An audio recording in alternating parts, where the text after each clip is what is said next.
My name is Evelyn Powers, and I'm running for a Roanoke City Council seat. Tell me a little bit about your background. Well, I grew up in Catawba, where my father owned a small grocery store in the community, and I had to learn to work in that grocery store. So I started out learning bookkeeping and doing the books and ordering groceries. And my father also had a small area there where he actually issued credit to people. And so I had to learn how to do that. I had to learn how to collect the payments and, keep the books on that. So from there, I went to school. I went to Virginia Western. I took business classes and accounting classes. And then I went to work for the bank. That was First National Exchange Bank and Dominion Bank Shares. And I actually loved that, but that was back in the time in the early 80s where there were a lot of bank mergers. And I figured I needed to find something else because I kind of could see the writing on the wall. The department that I was in was financial planning and reporting. And I could kind of see that that department wasn't going to make it. So I was fortunate to get a job at the city and internal audit. And 6 months later, the department that I worked in with the bank, everyone had lost their position. So it ended up being a great move for me. From there, I worked with some incredible people, and I loved doing auditing. So I went back to school and took auditing classes, and I stayed in that department for 23 years. And a couple of people had said, have you ever thought about getting involved in politics and, being our next treasurer? Because, our treasurer then was thinking about retiring in a few years. And so I thought about it, and I liked the idea. So I started working toward that, and I was fortunate to get the 2-year appointment when David Anderson retired. And my first election was in 2005. I took office in 2004, ran for office in 2005, and was very fortunate that up until my last election in 2021, I never had opposition. So I was very blessed. And I've been there for 20 years, and my last day was yesterday. Well, so why now do you want to serve on Roanoke City Council? Well, as you know, it's been some tough issues at the city here recently. We've had a lot of people leave, and of course, our city manager left, and then, of course, our mayor decided he was going to retire, and Tricia's retiring. So we're losing a lot of people on council that have a lot of the government experience. And again, I got a lot of calls from people that said, why don't you consider doing this? You've got 43 years of, the financial background experience with the city. Why don't you think about it? And, I kept telling them no, but then, I decided, why not? So I jumped in, and I'm running on the independent ticket. Well, if you are elected, let's talk about policy priorities. What's one of the first actions that you would want to push the council to undertake? Well, as you know, a lot of our citizens are very upset with the rezoning issue. And I think that's very important that we need to revisit that and try to figure out, exactly what it is that the city wants to do and exactly, what do our citizens want, and help them figure out exactly where we need to go with that, because there's just too many unhappy people. But I also realize that there are people on the other side that like it, and I'm just concerned that it just has not been developed in a way that everybody really understands what it really means. So I think it's just got to be revisited. Another main priority of the council, maybe the main priority, is to oversee what is now a roughly $380 million budget. If you were elected to the council, what would you like to see happen within that budget over the next 4 years? Well, I think what we really need to do is we need to make sure that all of our city government departments really truly understand how we put that budget together. Because when we get the budget from the budget people now, they'll tell you, don't ask for anything. Just, it's like status quo from last year. Well, we all know that that's not always possible. And it's back to the drawing board. So I would really like to see that we are better educating our city departments, our leaders there, to really understand how that budget is put together. And we really need to look at what do we really don't need. I mean, we know what the essential services are that we have to have, but I'd like to see what we don't have. For example, in the treasurer's office, the majority of every single year, 20 years, I gave money back to the city from my budget.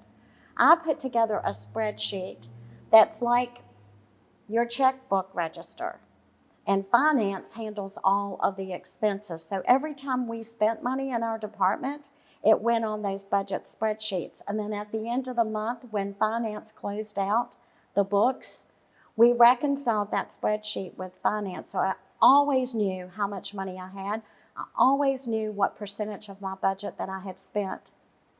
And I'd like to see that, are we teaching that to the rest of the city departments so that they understand, what you can look for. But I always taught my employees that we spend that money like we spend our home money. So we were fortunate. This last June 30th budget, I gave, out of $2.4 million budget, I gave back $222,000. And I was very proud of that. Let's turn to neighborhoods and housings. Roanoke to this day is sort of a segregated city when it comes to its neighborhoods.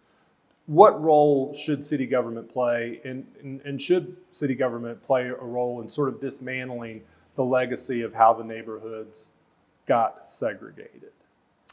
Well, yes, I do think we need to look at that, and we need to make sure that we don't encourage that and we don't have that anymore.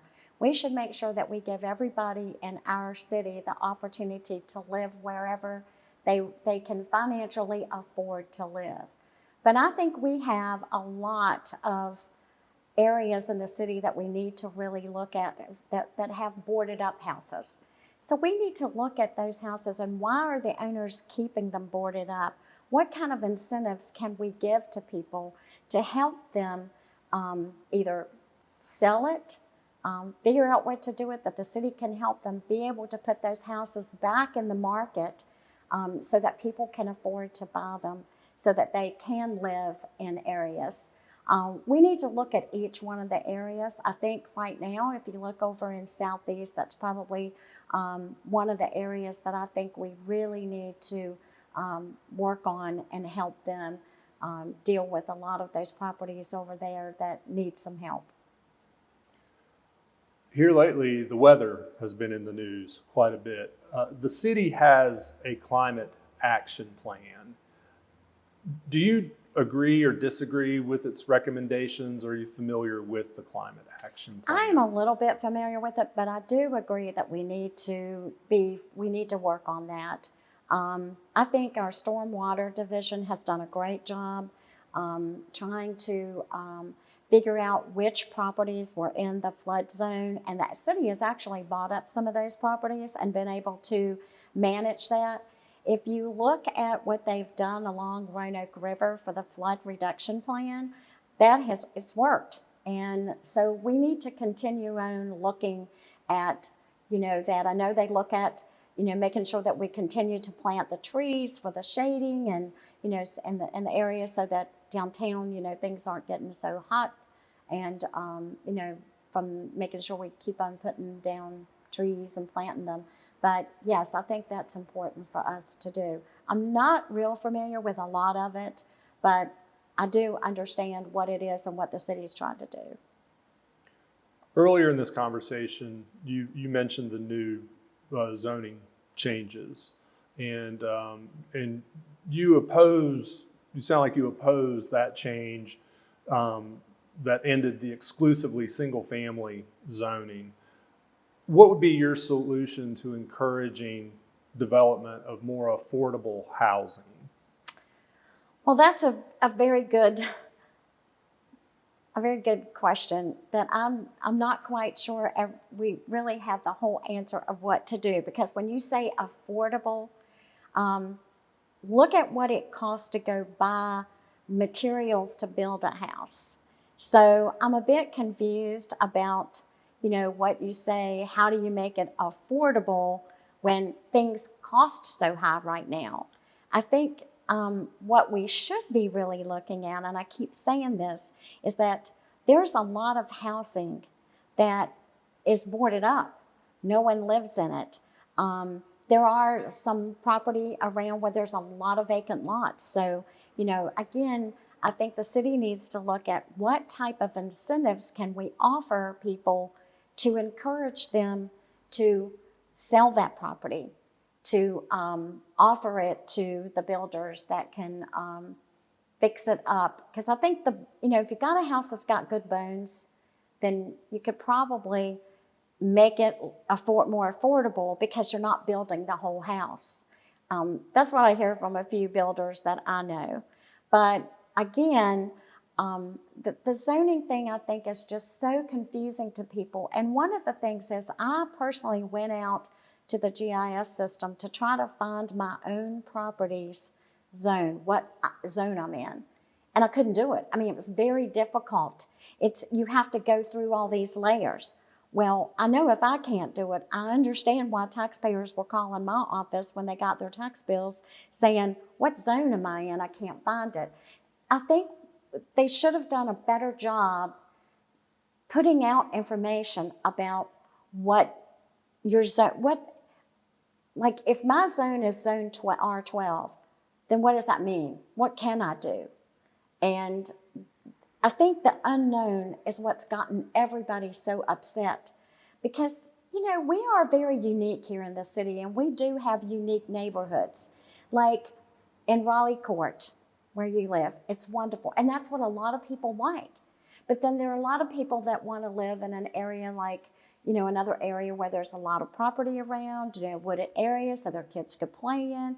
And I think people felt like, oh my goodness, every neighborhood is going to look alike, and there will never be another single home built. And I think we just need to go back and to the drawing board, and let's sit down with our neighborhoods, and let's collectively together try to understand what the goal is and how we get there. And we should bring in developers and bring in the builders and let them tell us what they can do, where people need to hear it from the builder, from the truth. Because honestly, being in city government for 43 years, being in the treasurer's office for the last 20 years, our taxpayers really have lost trust in our government. You'd mentioned earlier when talking about your personal background that you were running as an independent in this election. You won several elections running as a Democrat. Mm-hmm. Can you tell me why you're running as an independent in this election, and what differences that has brought about in this campaign for you? Well, as you know, I didn't decide to do this until late, so the democratic process had already ended. So if I really truly wanted to do this, my only option was to run as an independent. But I think on the council side, I want to represent everybody. I don't really care what your political politics are. We need to be respectful of each other. We need to be transparent. And we need to sit down and collectively together try to work out these issues that we have and figure out how we can do them without people not thinking that there's no trust. One thing I'd like to see is I would like to see if we could have a citizens council.